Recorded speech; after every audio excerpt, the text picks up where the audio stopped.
All right. Welcome to another edition of Shabbat Lounge. This is Matt. And Jake here. And we are so excited that you could be with us and join us today. And Jake, how have you been? I've been well. Good. Well, you can see we're back in the saddle again. That's right.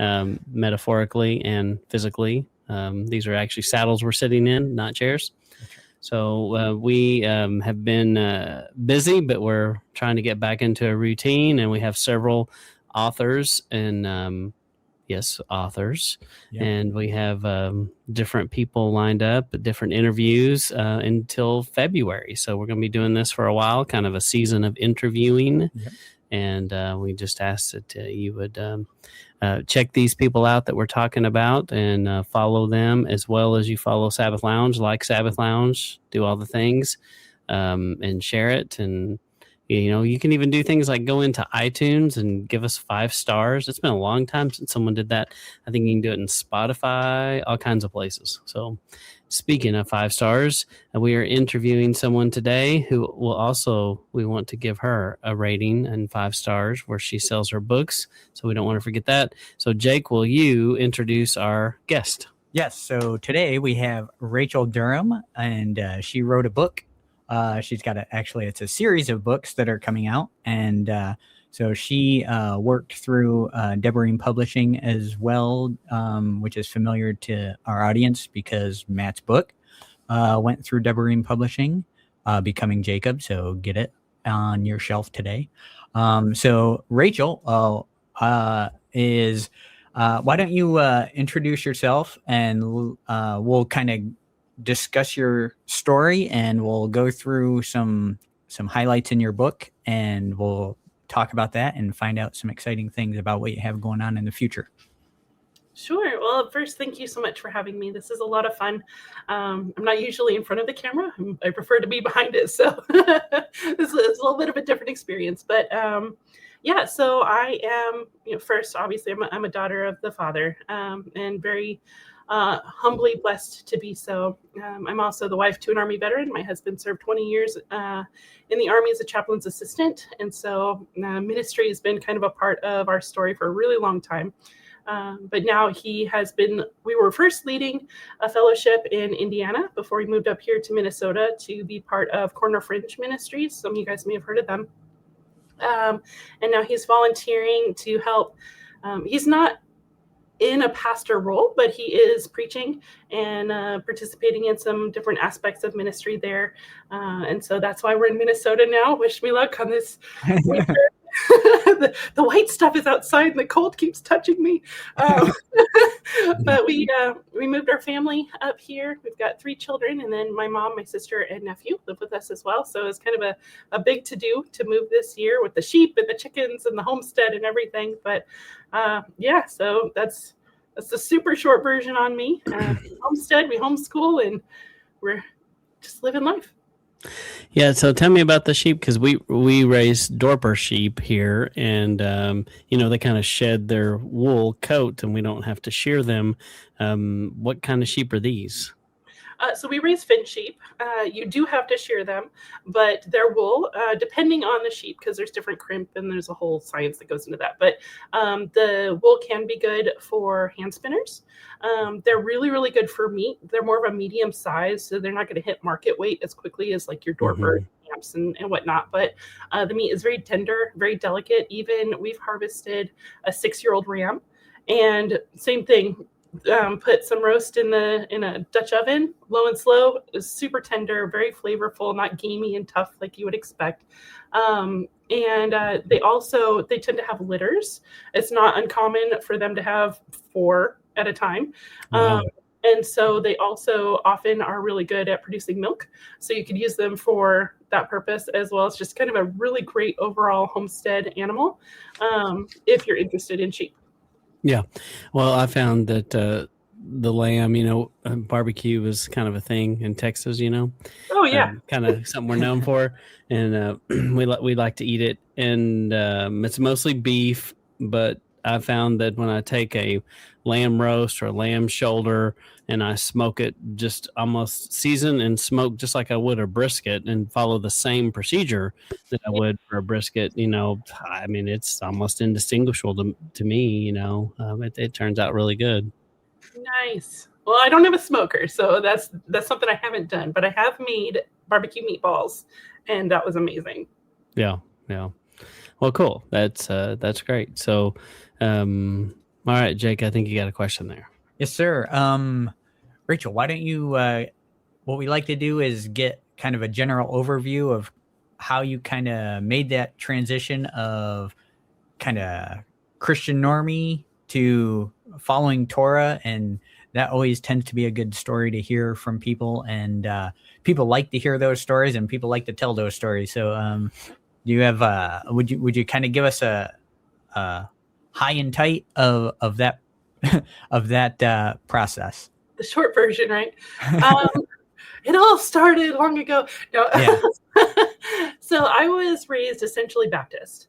My father was a reverend, and so I grew up doing things like, tent revivals and, traveling. He would preach different places, and going to the store with him, it was never just going to the store and buying things, because by the time we left, he'd already witnessed to like 3 different people. And so I was very immersed from a very early age, and I accepted at the time Jesus when I was about 4 and a half. So very early on, kind of zealous for the faith. And then, life happens and things shift and whatnot. And I went through a period where I wasn't really as close to God.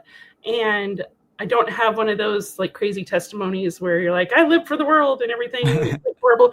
I didn't quite go that far, but I did kind of step away for a bit. And then I came back like furiously to where I was in one of 2 different churches 5 days a week.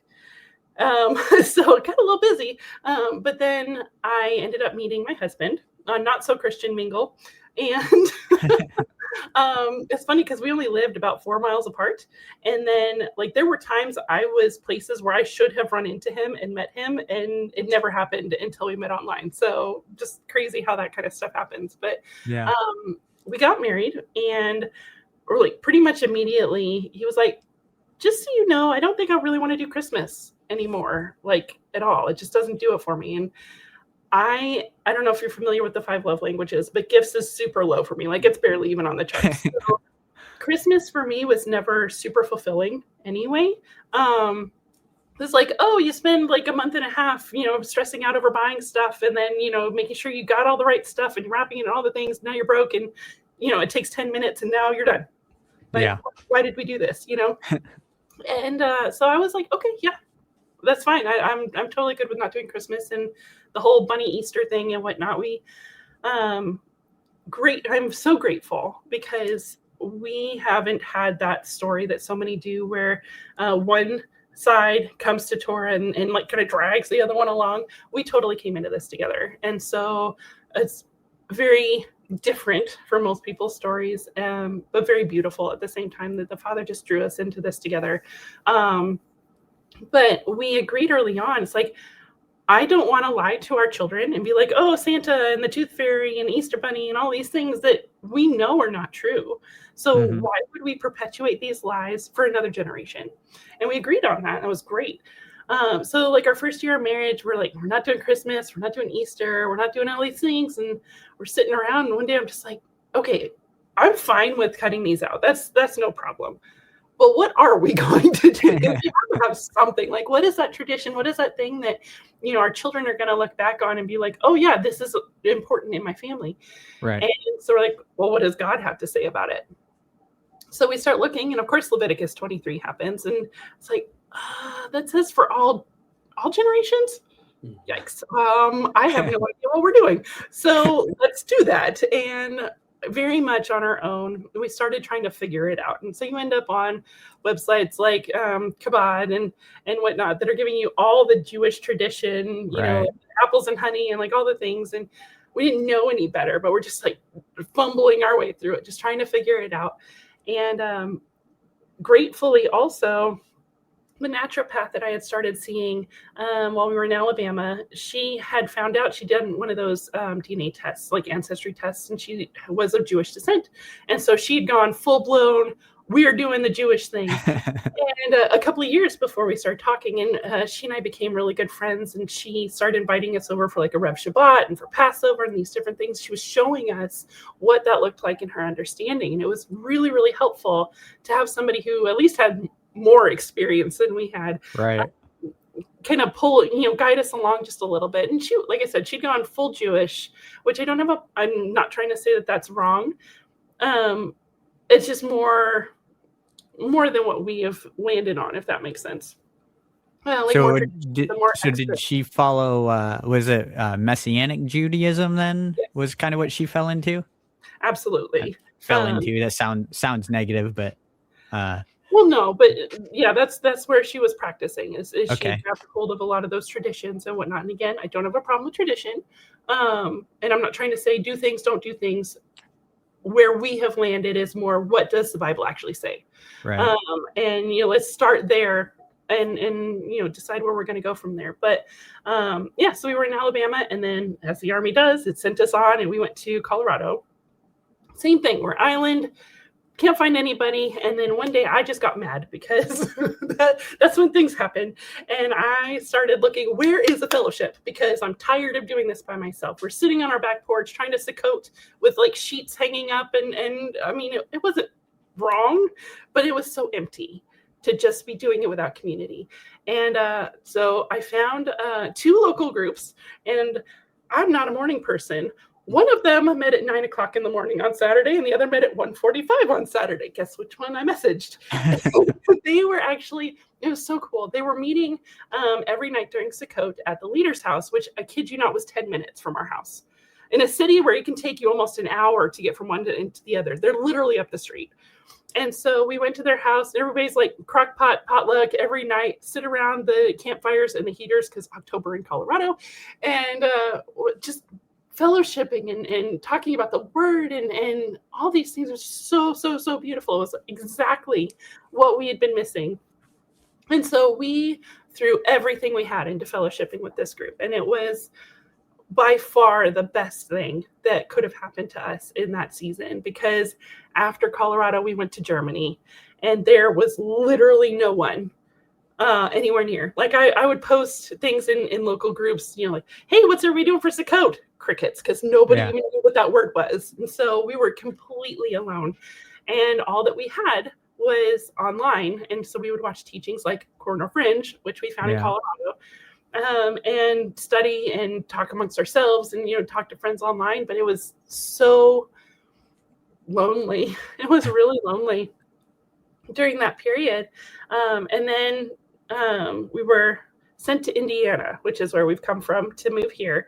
And we found fellowship again. But it's so spread out there that you pretty much are driving an hour and a half any which direction to get to other people, because it's just like this sprinkling of people across the state. We were totally willing to do it. And we did do it for quite a while until it was, God was like, you know what? It's your turn. You're going to do this now. And so we started a fellowship, and we were leading it for, it was a little over 2 years. And the only reason we stopped is because we moved here. And that was also, it was really, really beautiful to see how God could develop some of the skills that we needed and develop those relationships. And I'm still talking to and ministering to some of the ladies that were part of that still in Indiana. And it's very interesting, because the whole reason we went to Indiana is we believed that we were supposed to end up in Tennessee. Like, we've been researching homesteading and farming and permaculture and all these things. That's part of why we bought sheep, because we'll try it on a small scale. And then once he gets out of the Army, we're going to go buy this huge chunk of land in Tennessee and build this massive farm and employ people, and it's going to be great. And then God says, no, that's not what you're doing. I swear he likes to laugh at me, because I specifically have said I never want to live in Minnesota. Here I am. So I also never want to be a billionaire. So he took us to Indiana because that's where he wanted us to be. We thought we were going to Indiana to be as close as possible to Tennessee. And now we're in Minnesota. So it's really interesting to look back and see how the path has gone exactly where he wanted it to go, even though we had no idea that that's what we were doing. Right. So Minnesota, that's right next to Tennessee, right? Totally. It's super close. Oh my goodness. No, not at all. We were so far from where we thought we were going to be. But like even the house that we're in, you can really tell when God has said, nope, this is for you. This is what was meant for you. I've had this. I set it aside. This is planned. This is my purpose. And you're going to follow it. And it's going to bless you. And it's like, this house is older. It's got things wrong with it. Like, we're going to have to fix things. The fence needs to, like, my sheep are in cattle panels because we have to fix the fencing before we can just let them out, or the neighbors are going to have sheep. So it's like, nothing, the house is not perfect in our understanding of perfect, but there are so many things about it that I could not have asked for, if that kind of makes sense. And so it's really exciting to see where we've been and what he has for us going forward. So you really have a unique story. Not many people have the story of you get married and you haven't even come into this and you're like, yeah, we don't want to do Christmas. I've never heard someone say that. So that's pretty awesome. So you started your family and you didn't teach your children the crazy lies that most of the others, like I taught them. And, most of us taught them, all the crazy things that go along with Christmas. And, and so you didn't have to unlearn those lies with your children, which is amazing. So it kind of pushed you up. It definitely was an advantage to you. And something else you talked about was the love languages. And was that Townsend that wrote that book? Gary Chapman. Okay, Chapman. Yeah, I read it. And I remember all of that. And, Yah's love language is obeying his commandments, and I say that to people a lot. And I think it's true. That's his, or you might say obedience is his love language. But he's definitely, a doer, an action kind of thing. I think too, on that, just a real quick note on that is, you see Yeshua kind of address the disciples in different ways. And I think you can tie that to different love languages. Yeah. There's definitely truth in that book, for sure. And it's cool that you start a fellowship. And so, I appreciate that, hearing your story, because so many people, I think, in this movement, and I do not mean to offend anyone, but so many people are like, there's no one here, we can't do anything. And sometimes I'm like, well, maybe you need to start it. Maybe there's not one there because no one started it. Yeah.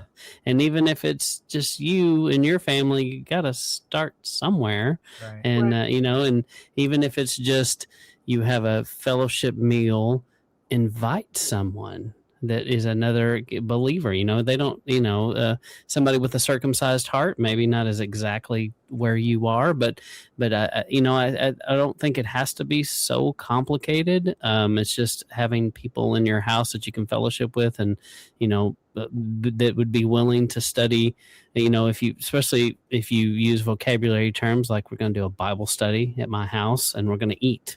Yeah. People will come to that. Right. But when you use our jargon, then they may be like, what? Right. I don't know what that is.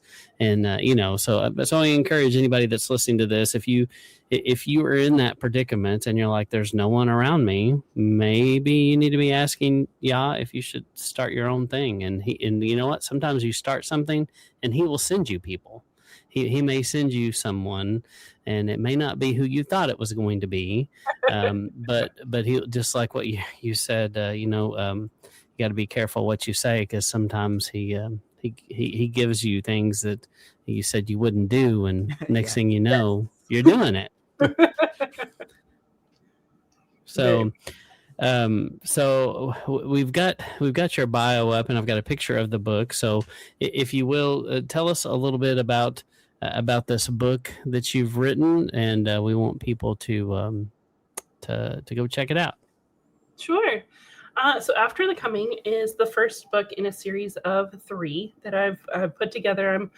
I've started the third one. I have not finished the third one because I am the proud owner of a toddler. And so anybody out there who has one of those, you understand completely how precious and how rare some of those quiet moments to focus on things might be. But yeah, so the book actually started literally as a very vivid dream that I had. And I woke up and I was like, okay, I kind of want to know where that goes because this is unusual. Like, this is interesting. And so I wrote down everything I could remember. And then I just started going from there. Like, well, what would happen after that? What would happen after that? And I spent years writing this book. It was not a quick process at all because I would work on it and then I'd end up putting it down for months at a time. When I started this one, my eldest was about 2.5, so toddler years as well. But it just it was challenging to be able to spend a lot of time focused on it because, frankly, real life is more important to me than a book. But something about the main character really resonated with me. She's not meant to be me. I know that might seem possible, but just the way that she looks at problems, and instead of stopping and allowing it to defeat her and allowing it to be too hard, which is so easy to do, she really seeks, well, how can we make this better? How can we help someone? How can we step outside of what makes us comfortable and do something for somebody else? How can we be selfless? How can we be hands and feet? And so, I mean, the book has a faith undertone to it. It's not, right up in your face. Every other word is a scripture reference necessarily. And there is a Torah bend to it, but it's very gentle so that it would also hopefully resonate within our Protestant brothers and sisters community as well. But yeah, just how can we bless others through impossible situations with a little bit of clean action, a little bit of clean. There's a tinge of romance. I mean, hello, you gotta get a little bit in there, but it's no spice. Like, there's nothing in there that's gonna be like, oh my goodness, say what? My daughter can't read this book because it's too far, it's too much. Because the situations that she's in are realistic for what might happen in a post-apocalyptic style scenario. And so, people aren't always good, but we should seek to be good even in the face of things that are not. Right. So this one, it opens up literally after the coming, right? So there's this event that they're calling the coming, right? And yes. I think it's likened to like an EMP event, right? Is that how you would describe it? There is an EMP involved, yes. Okay. And there's a very large disappearance situation where a lot of people are taken, and it's not completely understood at this time how that happens. Okay. I get into some more of those details in the second book. Right. Yeah, I didn't want to like spoil anything. So yeah.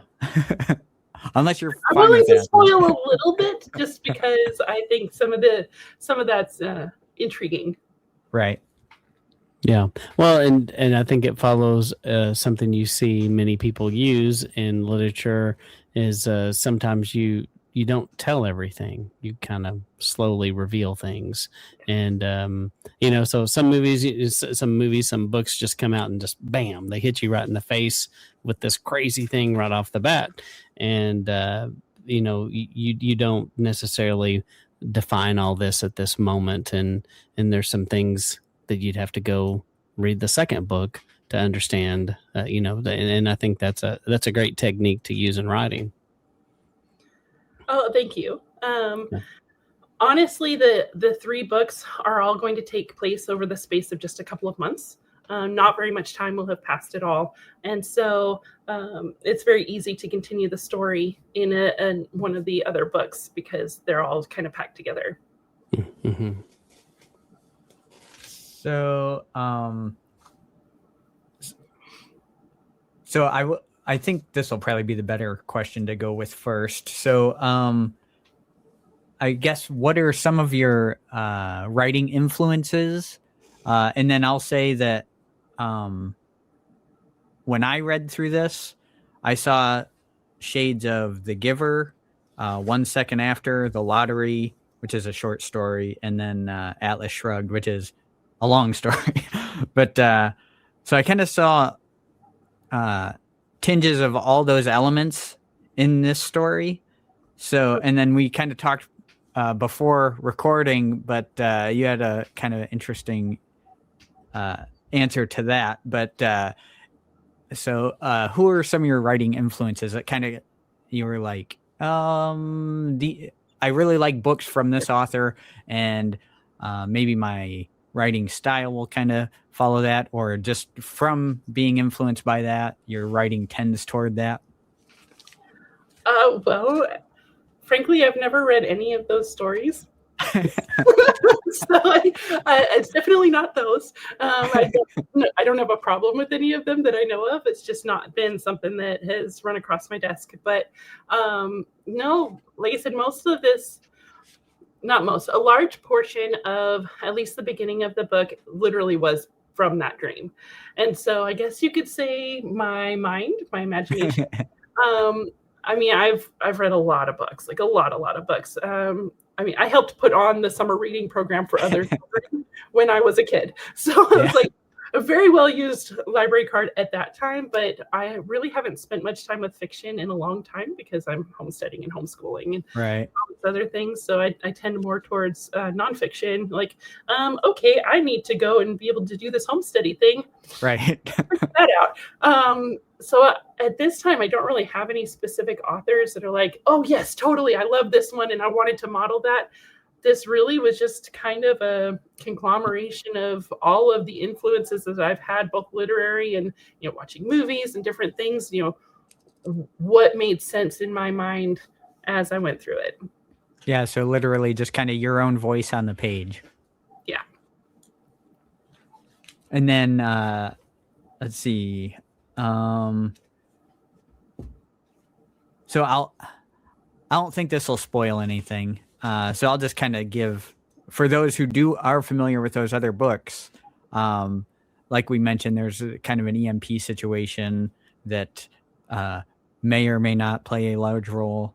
And then there's kind of what you mentioned about growing up and having a book situation, running the book club thing for the other kids. There's something very similar to that in this something about collecting and retaining knowledge and that kind of scenario. And then kind of the separation between the town folk and that kind of thing, where the people with the knowledge have this kind of separation from the rest of the town. And I'll kind of leave it there, but you play with those ideas, which I think is a lot of fun. Thank you. Yeah. And then do you have another question there, Matt? Yes, and I'm putting the book there so you can see. So I was just putting it. I thought that would be a good idea. There you go. So you did kind of touch on this, but you may want to elaborate a little bit more. So we talked about there's other books in the series, and I believe you said there are 2 more. Yes. And do you have other things in mind that you want to write? Because you said you liked nonfiction better. Do you think you write something nonfiction one day, or you think you keep writing fiction? I don't want to commit to anything. I do have a lot of nonfiction ideas. In fact, I have a whole folder in my Google Drive because then I can get to it from my phone. So as things come up, sometimes I'll just throw thoughts into Google Docs, and I have a lot of those with bullet points, and just to try and organize my thoughts. Spiritual warfare has come to the forefront a ton over the last probably year and a half for me. It's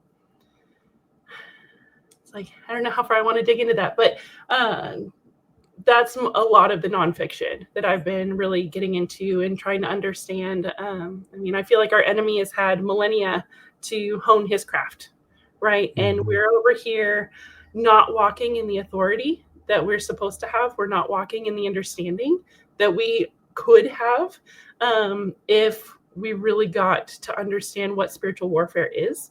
I mean, there's this concept of the spirit of offense or the spirit of fear and all these different things. And it's like, we say that, but then do we really recognize that there is in fact spirit behind it? And there's spirit involved in that. And so I do have a few books that I've been playing with, but it's really, really hard to be able to, sit down and study it out and dig into the scripture and really make it coherent when I have a toddler. Yeah. I have a boy. He is like all the boy things. And so I really would love to be able to sit down. I've got one that I was toying with on pride, one on fear, and one on offense are the three big ones that have really come to the forefront of late. Like even just this last week, I had two friends call me and both dealing with pride and offense specifically. And they're like, trying to process these things, these situations in their lives that are so hard, so hard things. There's a lot of hurt involved in just, what you would expect, right? When you're dealing with pride and offense, and understanding that, we fight not against flesh and blood, but so many times we act as if we are, right? Right. And so recognizing that, it's not the person that you have to get through to. Speaking logic in these cases, that the spirit of offense, for example, has put blinders over their eyes and is influencing them so powerfully. You can speak logic up and down, every which side. It's not going to matter because you're not dealing with the physical, you're dealing with the spiritual. And so that I think the document on spirit of offense went from not existing to I've got about 3 pages just of thoughts on there just this weekend, because it's massive, and it's something that so many people are dealing with, and a lot of times we don't even realize that this is something that we're battling. That's very, very good to work on. I think it's much needed. And I think of people like Frank Peretti. I think of C.S. Lewis. Those are some things that I read that kind of go along those lines and kind of helped formed maybe some perceptions that I have of it. But those weren't from Torah people. Right. So it'd be good to have something from the Torah perspective. But the things that when you were talking about that, I wrote down poverty of mind, poverty of flesh, and poverty of spirit. And so that's something that I pray all the time. And I think I encourage anyone listening to this, and if Jake has heard me say this a million times, but I think it's a good thing to pray for your children, your descendants, and all the people you're connected to, on a regular basis. Pray that they will break free from poverty of mind, poverty of flesh, poverty of spirit. And it's like, it's a thing. And a lot of people are caught up in those things and they don't know. And a lot of people, and this is where, we can bridge the gap, I think, with a lot of our normie people that we may know in traditional church. And is to be able to speak and influence them about some of these things. And if they'll listen, maybe we can at least get them educated a little bit on some of these things and understand how they may have given the enemy legal authority to operate in their life by things that they say or don't say or participate in and watch and do. And, that's very much a legal system. And we can give the enemy legal authority that we have no business giving him. Right. For sure. Yeah.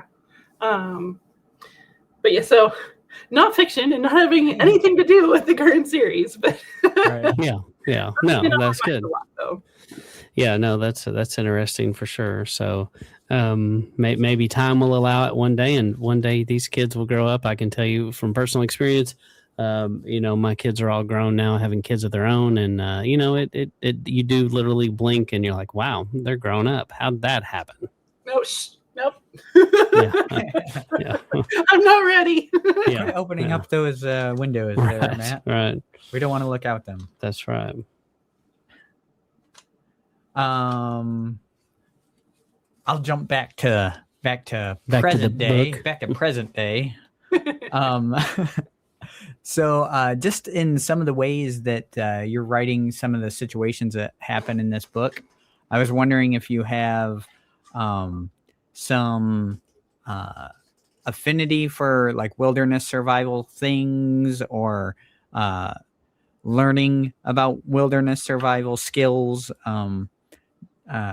let's see, kind of the topic of the book indicates kind of lends toward it, and it's also like kind of the prepper mentality kind of follows in the Torah community anyway.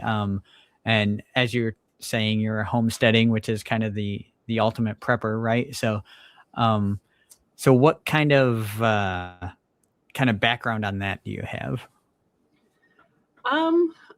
or yes. just a general interest? So I grew up raising animals. I was in 4-H, did like all the 4-H things, and so I have a lot of history in that aspect. We grew up my home where I grew up was very far out in the country. Like closest grocery store was easily half an hour. So if you don't have it in the pantry, you're not having it for dinner. And my father was a little bit older when I was born. His parents literally went through the Great Depression. So, or like were raised, kind of following that era. And so like he grew up, he would tell you he pulled nails out of boards in his uncle's lumber yard and straightened them so they could use them again. Like, so that kind of hold on to things and reuse things that are broken or not in the best shape kind of thing was very much a part of my childhood. And even now, like I've been teaching myself how to can and garden and different things there because I don't feel like everything that you buy in the grocery store is actually good for you. I think that's a pretty reasonable suggestion. And so being able to like grow our own meat and grow produce in the garden and whatnot is just something that makes sense to me. As far as wilderness survival, we may watch a few shows that have to do with survival, but I mean, it's good skills. Like our oldest son, he's super excited in something that my husband calls man camp that he would like to do with them, where they go out in the woods and they build a fire and build a shelter and like all these things, because why not? Why not have these skills if you have the opportunity and don't actually have to use them in that moment to survive? Like, why don't we teach these things and have an understanding? Because should something happen and you need it, well, now you have it. I mean, most of the books in my library are nonfiction, like purposeful, like, okay, well, I need to know how to go skin a lamb. Okay, well, here's a book on harvesting animals, or I want to make my own vinegar instead of buy it at the store. I have a book on that. I want to, pick a thing. How do we make do if we needed to? I guess is kind of the thought. Now I'm not full blown. I don't have a bunker. I don't have gas mask. Like I didn't jump into the full blown prepper sphere, I guess you could say, where I can handle any situation ever, because no, I mean, we still have to live, but like providing food and knowledge and skills and stuff is, I think, a reasonable thing for anybody to do. Our grandparents thought this was life. We live very privileged these days, but unfortunately, there's no guarantee that continues for any length of time. So I want my children and myself to be able to say, okay, well, the heat just went off. How do we not freeze? Or, oh, well, I'm hungry. What can I eat out of the backyard? Or frankly, mom has canned everything that we can. I'll just put it off the shelf. But that kind of thing, like reasonable, realistic life stuff, not necessarily going full blown, the world is ending. Right. Yeah. Well, and I think COVID should have showed us that, it showed you how fragile the world really is, and how fragile this little cush existence we live in can be taken away from us. And we forget too, for our forefathers, especially as, those of us that are reading through the Torah portions, as we're going across the desert here in a minute with those guys, the life we live is so foreign to, people back then. I mean, it was just like, they'd be like, you live like this? We're kings. This is crazy. Right. You have no idea what I had to do to eat every day or to drink clean water. Right. And, it's amazing that we get to live like this, and we do need to enjoy it. And it's wise to prepare and not assume and take it for granted that it could last forever, because it may or may not. Because just as Jake talked about, I didn't mean to say your question, but he talked about something about revelation, how you said that before. Yeah, I'll just jump into it, and then we can kind of feed off of that. But as relates to the book as well, and we've talked about on our channel before how in Revelation, and also in a lot of the prophets, the verbiage is very pre-industrial revolution kind of verbiage. They're riding horses, they're using swords. I don't see a lot of guns being shot in Revelation, unless you turn all that symbolic, which is a way to look at it. But it kind of, and we've toyed with the idea of, well, perhaps there's an event that kind of takes all this technology away from us, and we are actually back in a horse and sword scenario when, things really ramp up. And so have you thought about maybe that aspect, and interestingly, how it ties in with how it could tie in with your series? I mean, I don't know that I was thinking about Revelation when I was writing the book. In fact, I wasn't. I can tell you I wasn't. I do think that that's an interesting possibility. I don't tend to spend the most time in prophecy when I'm spending time in the Word, because it can be interpreted so many different ways. And so many people have been like, I know the answer, and this is going to be, and this is this date, and this is that date, and they're always wrong. And I'm not any smarter than they are. So I guess when I spend time in the Word, I try to focus more on, can I understand Yah's heart? Can I understand what it is that he is asking of me? Can I understand what I'm supposed to be doing, or to be teaching my children, or sharing with the world? Do I understand the practical side of things far more than worrying about, okay, well, prophecy says that this is going to happen and this is going to happen. I'm either going to be here for it or I'm not. So maybe that's not the most popular response, but it goes along with the prepper thing. Like, I can sit here and I can worry and I can fuss and I can spend my time thinking about all the what ifs, or I can, pop open a can of bone broth that I made so that I can make soup quickly, because that's a practical application. And so I don't know if I've got the best answer for that. Well, I think that's a healthy and decent way to look at that. I mean, one of the things that we talk about too is, sure, if you're prepping, that's great, but you can't really depend on your supplies. Really what you're depending on is your faith in Messiah. Absolutely. And that's where your faith should be, not in the things I've done and the skills I've gained. Ultimately, I mean, sure, they can help you with certain things, but at the end of the day, I think the death rate is still 100%. So I think we're still headed that way. I think there's worse things than dying. So yes. So I think a lot of people, I think, in the prepper kind of side of things are like, anything to survive, and I'll eat dirt and diapers if it'll keep me alive. It's like, I don't know. I mean, I could do that and hang out here more, or like Paul says, when are you going to take me out of here so I can just be with you? Sometimes that's the better answer. So yeah. Well, and if you're not careful, you can put your faith in, bullets? Was it beans, bullets, and isn't there some saying like that? Yeah, I don't know. Yeah, beans and bullets, but you can put your faith in what you can do instead of what he can do, and I think that's that's one good thing about growing a garden and thing. That does help you with your perspective a little bit, because when you grow a garden, it's difficult, and the weather doesn't do what you want it to do. The pests don't do what you want them to do, and it doesn't always yield what you thought it would, even though you did the exact same thing and planted it the exact same time as you did last year.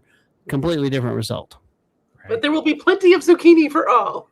Yes, and okra. Right. Those two. In Texas, okra never fails. Right. And you plant a little okra, and you have thousands of okra.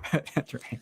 So anyway, and I think your main character in this book tends to voice that same kind of faith, trying to help people out, but still relying not on herself, but on Yah to get her through. So, yeah. And the book really does show, it shows a lot of people exchanging and working together. And, this idea that, when something like this happens, you would change. You probably, you're going to know your neighbor. You're going to interact with them. You're going to have to. It doesn't work if you don't. You won't do well. Yeah. Well, do you have something else there, Jake? I don't mean to interrupt your. I got all kinds of things, but if you got something, you go ahead. Well, no, you go ahead, and then I'll ask this in a little bit. Okay. Let's see.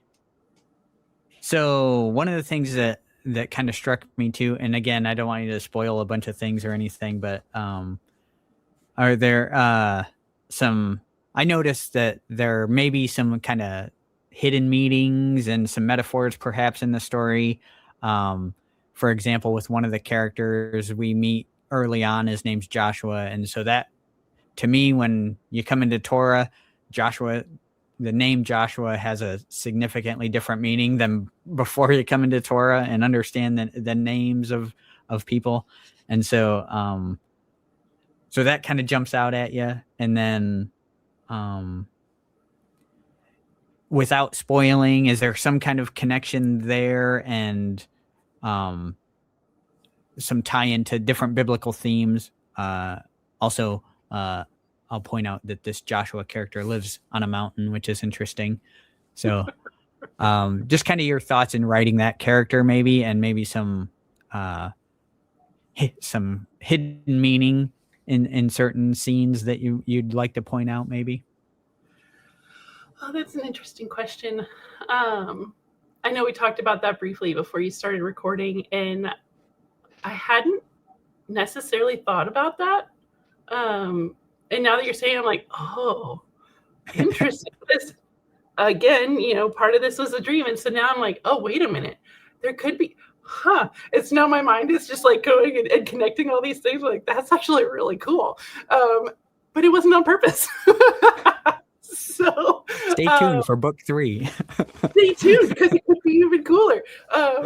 No, it is really interesting that you bring that up, because with his character and where it goes, again, not trying to spoil anything, but he does end up being a main character. I can tell you that much.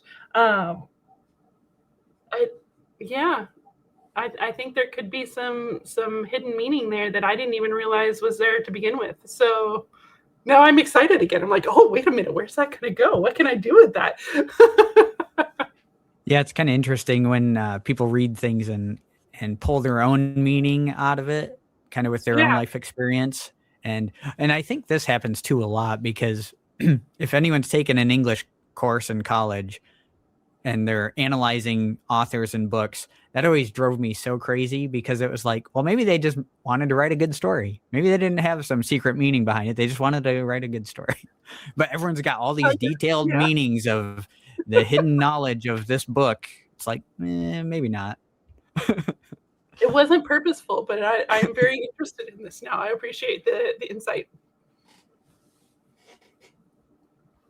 And then you kind of brought up the dream aspect of it. And I kind of brought up the lottery aspect of it. So there's a scene in here where obviously there's only a certain amount of goods and a certain number of folks. So there's only so many ways that can work out. It's a, supply and demand issue. Right. So one of the things that I noticed in this was inevitably you're going to have a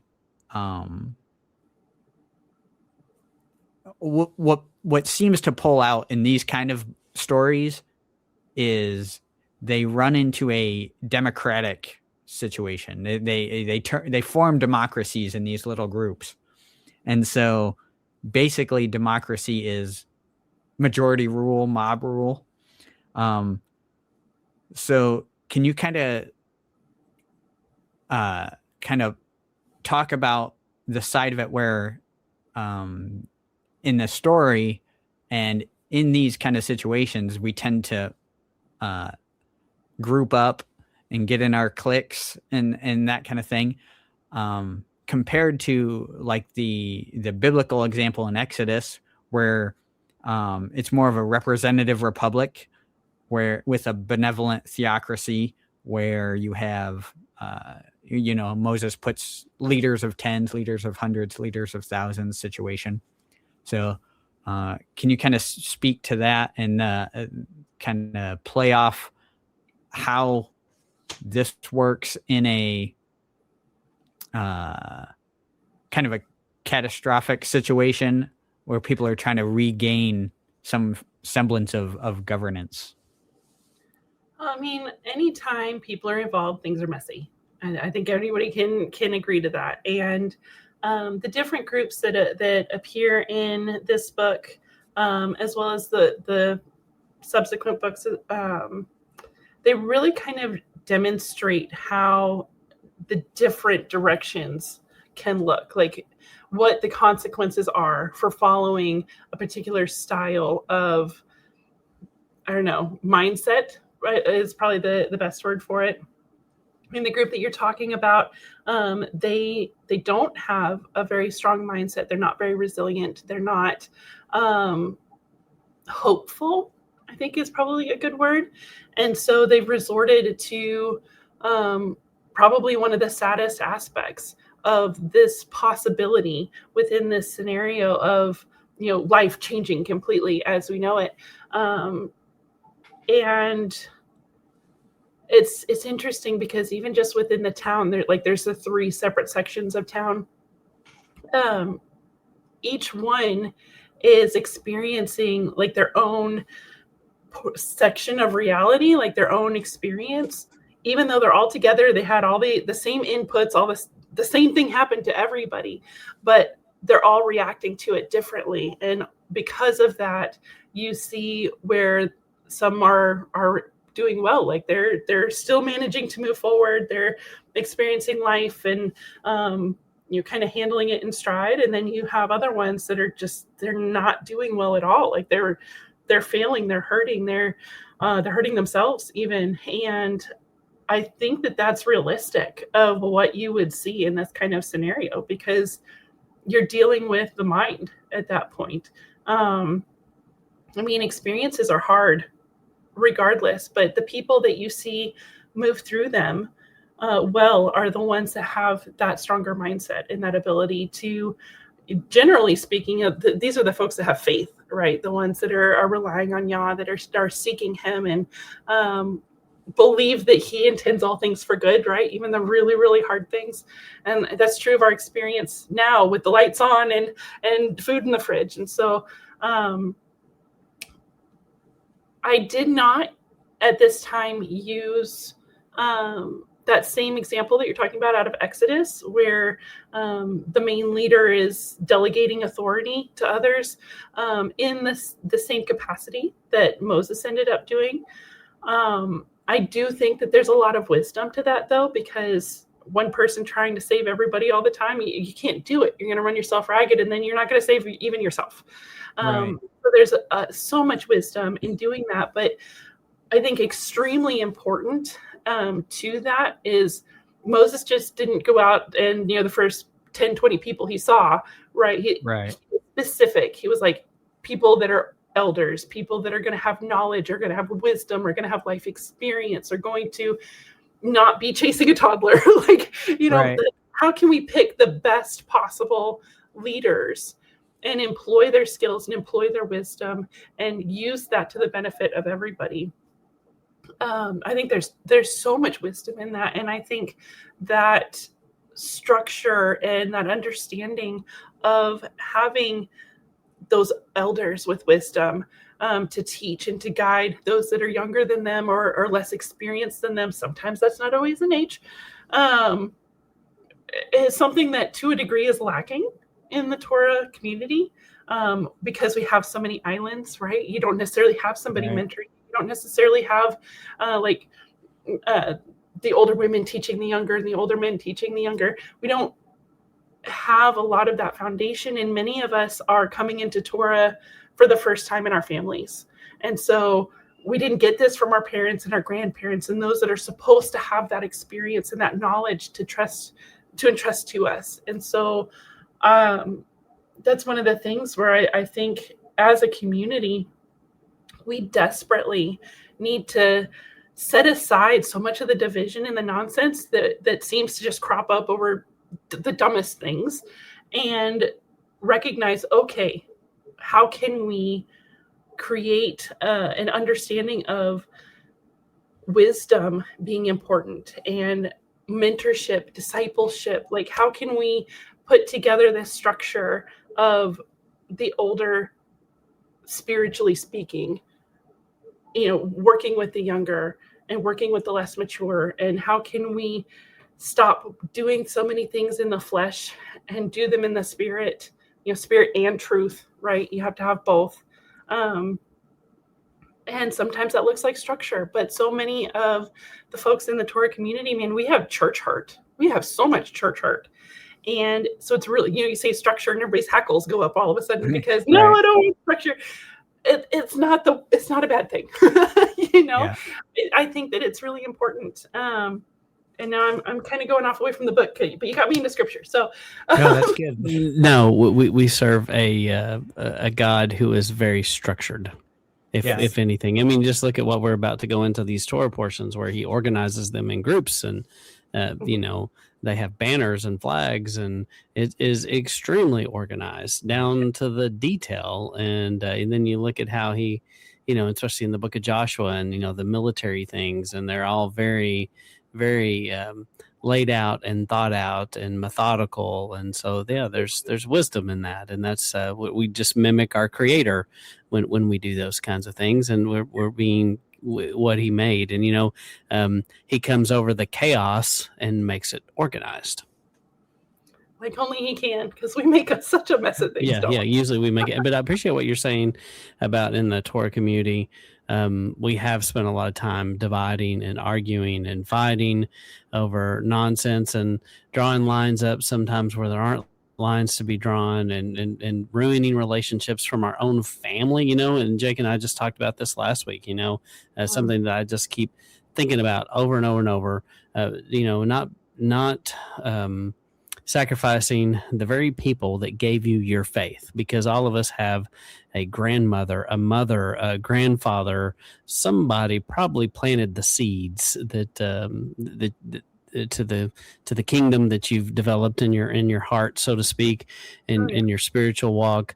And they may not look like you today. They may not talk like you and think like you, but if it wasn't for the seed that they planted, would you be here today? I know for me, I don't know that I would be here. Y'all might have sent someone else in their place, but we can't forget, that, how important those relationships are with those folks, because we do owe them a debt of gratitude that we can never pay. We can never pay them back, and we owe them respect and love and kindness because of what they did for us. And, and it's the cycle that people go through, the Torah terrorism thing. And it's, it's like this phase we all go through, like an angry teenager. Hopefully we don't do too much damage and we come out of that phase okay, but sometimes damage is done in that phase that is hard to undo. Absolutely. Right. Yeah, it sounds like you were advocating for a whole Bible community type thing.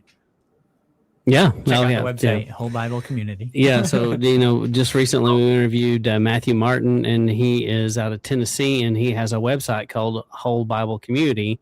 And he is trying to develop a website and an app that would be kind of like a Facebook for Torah folks, with a marketplace where you can find different vendors, everything from maybe a local mechanic who's also Torah observant, whom we know here in the DFW. We've got one of those, and he'll come to your house and you do a house call, and so there's people like that. You might be somebody that does some kind of service that you don't want to do or can't do, and it kind of helps keep the money in the community and helps you find another fellowship online, and the whole goal of what they're trying to do is to try to unite and not divide up and divide up lines and argue with people over and silly things, right? Yeah, trying to build the community together. So a lot similar to what you were mentioning there. Yeah, absolutely. Yeah, no, that's amazing.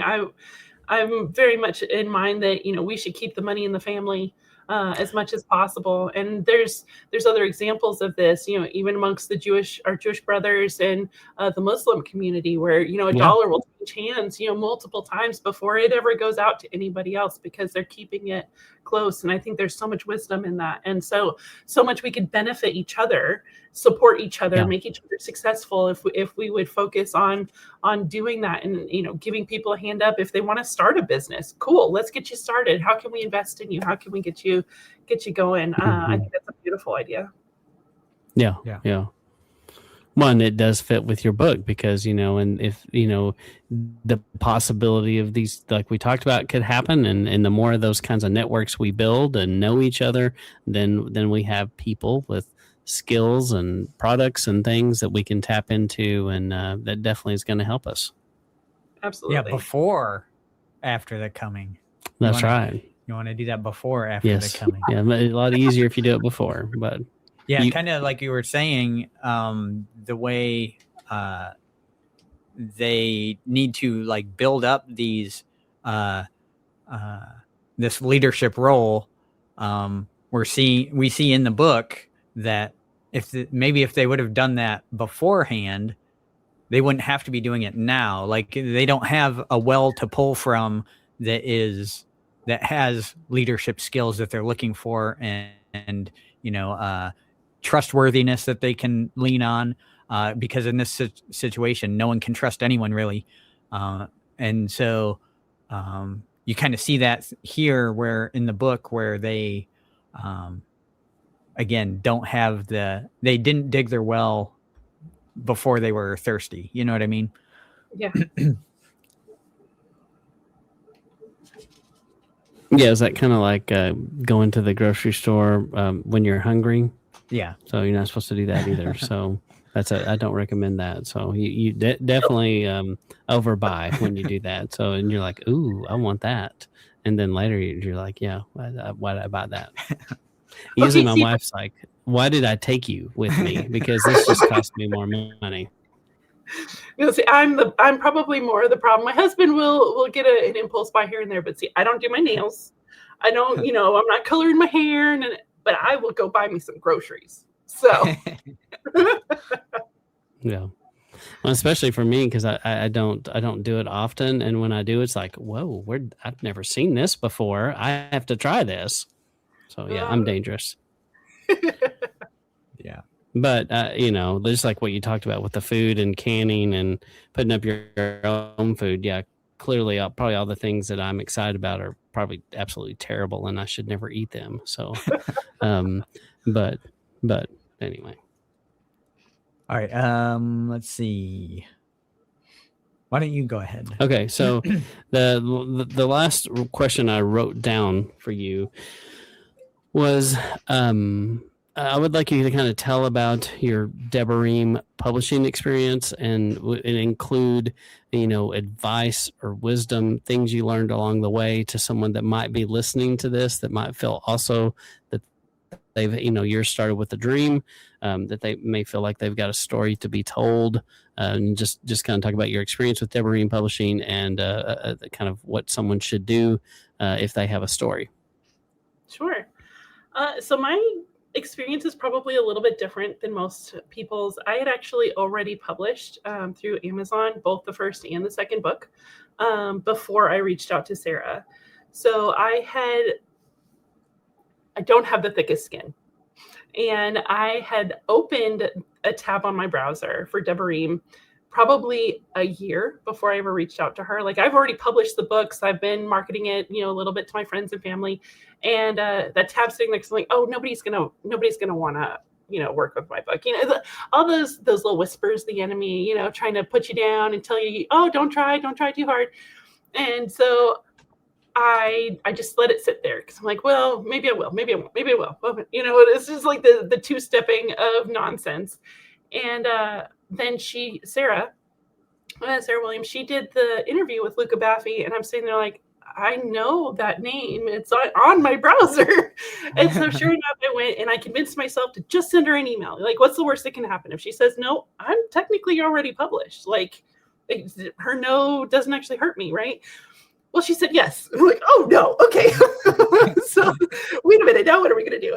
And so I sent her the first document, and she's looking at it. She's like, okay, yeah, we can work with this. I have some edits. I have some thoughts on it. So we'll go ahead and take it through the full process as if you had not published. But I think there's room for some improvement, which honestly was great. I had asked a couple of people if they would help me by like reading and trying to help me edit and see things from a different lens, because you look at something so many times and you just can't see it anymore, But I didn't really get a lot of feedback. And so going through the editing process for me was probably a little tough. It's like this emotional roller coaster of, I've spent years on this. What do you mean I have to change it? Okay, yeah, you're right. That probably isn't a change. So it was interesting. I pitched a couple of quiet fits as I'm going through some of her edits and whatnot. Like, I don't want to change this. I spent a lot of time on it. In the end, I do think that the book is definitely better for her having spent the time looking through it and just really helping me see it through a different set of eyes. Ultimately, no book is ever going to be perfect outside the Bible, of course, not being sacrilegious, but there's your basic grammatical rules, right? Use commas, don't use commas. The rest is all opinion. Okay, so if you're sitting there and you're worried about my book isn't perfect or my book isn't good enough, anything can be improved. And even if you have a really, really great book, somebody else is going to look at it and have an opinion and have a thought based on their life experience and their understanding of how the language should move. That doesn't mean you have to change everything. She put in those edit suggestions for me to consider. I could have said no to literally any of them. You know what I mean? So I still had full power over my manuscript.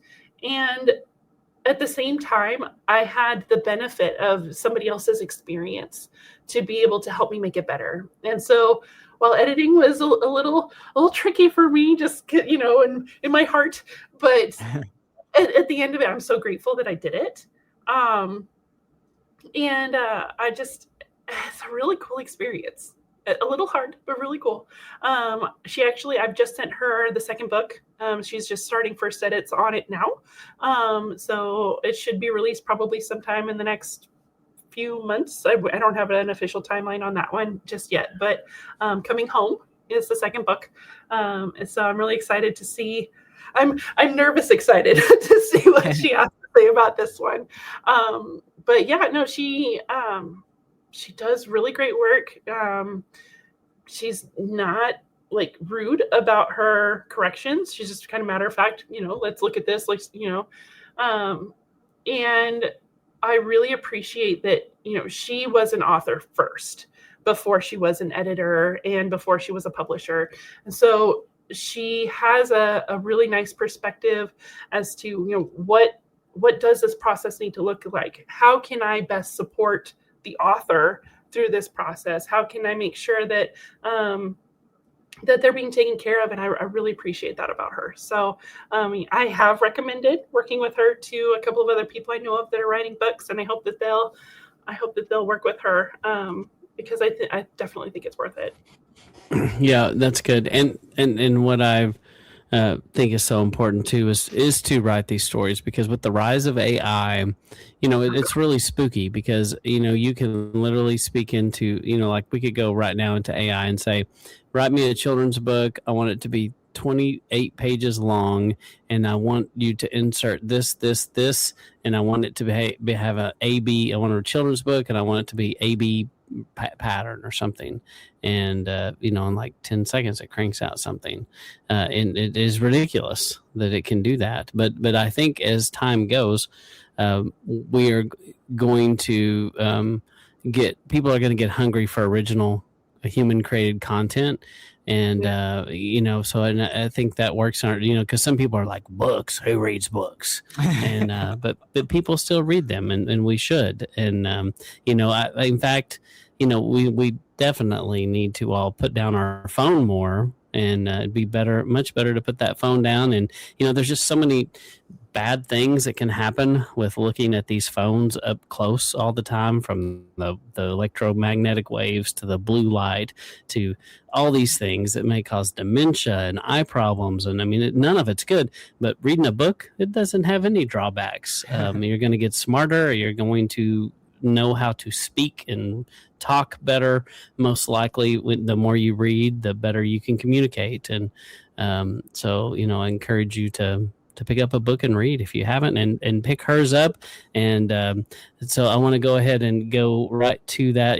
So you can buy it here at Ingram Spark, which if you go to DebarimPublishing.com, you can find it there and purchase it directly from there. When you purchase that way, more of the money goes to Debarim and to Rachel for sure. You can also, of course, find it on places like Amazon, and it's listed there. For a cool $470 on What is Amazon. I think that was in pounds or something. So I looked at that earlier, and it's because I have a tab set up. It says English, so it must be. It's got a funny flag on it. I know that doesn't seem so. It must be. I'm not signed into my $20. Oh my. Well, yeah. If you look closely, it says it's some funny symbol that's not dollar signs. Ooh, I like the $1,409 paperback version. Please. Yes, that's not US dollars. Then I'll be writing a whole lot more books. Yeah. Oh, yeah. For some reason, my zip code is set to Mumbai. Oh my goodness. So let's set to my zip code. It makes me want to sign in. So that's weird that it defaults to. We tricked you. You thought we were in Texas. to Mumbai. We're in Mumbai. So, anyway, well, it's in Barnes and Noble, much cheaper. So, so definitely a buy at $19.99. Buy it now. So. But if you Google it, you'll find it, and just make sure you have the right money denomination. That probably helps. And so, but anyway, we encourage you to go support her. Is there any other website, any other thing that you want to tell about? I mean, that's everywhere that I'm aware of that Sarah's put it up for me. I mean, I have an Instagram, R Durham Books, but I don't put a whole lot on there. I'm so bad at marketing. I'd much rather write the book. But I do have that Instagram if anybody's looking. And I'm on the Whole Bible Community also, actually. Okay. There you go. There you go. And you'll see that her book is listed there on the Debarim Publishing page, and you click it, and it takes you to the Ingram Spark, and it is $18.99 there. So you actually can save $1 off of Barnes and Noble, and Barnes and Not So Noble. That's right. You don't have to give them that extra $1. So, but anyway, Jake, what else you got? I'm going to leave that up there for a minute. No, that's kind of all I had. I did want to mention. I did put a note here talking about anyone who's familiar with the trolley problem, where essentially you have no good options. There's many people on the track, and the trolley's coming, and you are at the switch. You can switch it to another track, but the other track has someone on it that will die also. So are you going to kind of input yourself into the mechanism to alter the outcome and make things, it may be less tragic, but now it's at your hand instead of, oh, well, I had no involvement there. So I think inevitably books like this are going to have a lot of those kind of situations, and you'll see some of that in here. Specifically, I'll mention one thing. The main character says, "Nothing I do is going to be right in terms of this situation she finds herself in," and so sometimes you get past, the opportunity to make a good decision, and all the options that are left are bad decisions. And so basically, if you're interested in that kind of thing, there's that in this book. And like I mentioned before, if you like stories like The Giver, stories like 1 Second After, or Atlas Shrugged, or The Lottery, things like that, you'll find elements of those in this story. So if you like those kind of stories, then I would recommend getting this book. And I found it to be a very fun read. So that's my pitch for the book. All right. Good to know you do read. I do at times. Yeah. All right. Well, that's good. Well, Rachel, we really appreciate your time this evening, and you didn't get interrupted. So your children looks like, so A+ to your husband. Did a great job watching those children. So anyway, we appreciate you being with us, taking time, and once again, we encourage you to get to know her a little bit by purchasing her book, and you'll get to know a little bit about what's going on in her head. And we encourage you to, if you, just like she said, if you have a story to tell, reach out to Sarah Williams, Debarim Publishing as well. So, all right. Well, Rachel, it's been a pleasure talking to you. And we look forward to seeing what these other books are about, and more to the story. Thank you so much. This has been awesome. All right. Yeah, and perhaps when we get the follow-ups, we can have you on again, and we can do some follow-ups with you. Yep. And Rachel, if you'll stay on the line just a minute, there'll be some housekeeping things we have to take care of before we depart. So anyway, thanks to everyone out there. We will air this. This should be airing live on Shabbat, this coming Shabbat. I guess this depends on when you watch it, about 9 a.m. That's when we if you're watching it, it's out. Yeah. Guess what? It's here. So, and we try to be in the comments live, at least one of us, sometimes both of us. So next time, try to catch us live, and you can at least interact in the comments. So we appreciate all of our loyal people who share and who are in the comments week after week. And it's so great that to get to know you, and we appreciate you being there. So, but this is Matt and Jake signing out.